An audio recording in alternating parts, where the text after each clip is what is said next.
সে গরমে ভালোবেসে আমার জন্য ডাব নিয়ে আসছে, আর আমি আলসেমি করে সেই ডাবটা খাইনি। রাত্রে বকাও শুনেছি কেন ডাবটা খেলাম না। তো ভাবলাম আজই এখন ডাবটা খেয়ে নিই, যেহেতু একটু জল পিপাসা লাগছে, না হলে জল খাইলে আবারও খেতে ইচ্ছে করবে না। তো দাদা তো বাসায় নেই, তো আমাকে একাই খেতে হবে এখন ছিদ্র করে। যা কেটে আনা, তারপরেও ছিদ্র করে খেতে হবে, যেহেতু ভারী আমি পারবো কিনা বুঝতে পারছিলাম না। তারপরে দেখো একটু ছিদ্র করে দিলাম, তারপরে হলো না, হয়নি, আসলে ছোট হয়ে গেছিলো।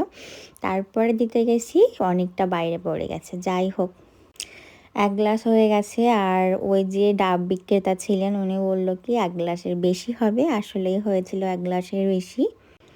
তো ডাবের জলটা বেশ মিষ্টি ছিল, নোনতা ছিল না। একবারে সব খেয়ে পারছিলাম না, অনেকটাই ছিল, কিন্তু ভাবলাম রেখে দিলে আবার নষ্ট হয়ে যাবে, কখন কি খাবো, একবারে খেয়েই নিই। তারপরে খেলাম। আসলে ডাবের থেকে আমার ডাবের ভিতরের শ্বাসটা সব থেকে বেশি ভালো লাগে, কিন্তু এর ভেতরে বাইরে থেকে দেখলাম হাত দিয়ে যে ভেতরে কিছুই নেই। আর পরে কেটেছিলাম, অল্প একটু শ্বাস ছিল।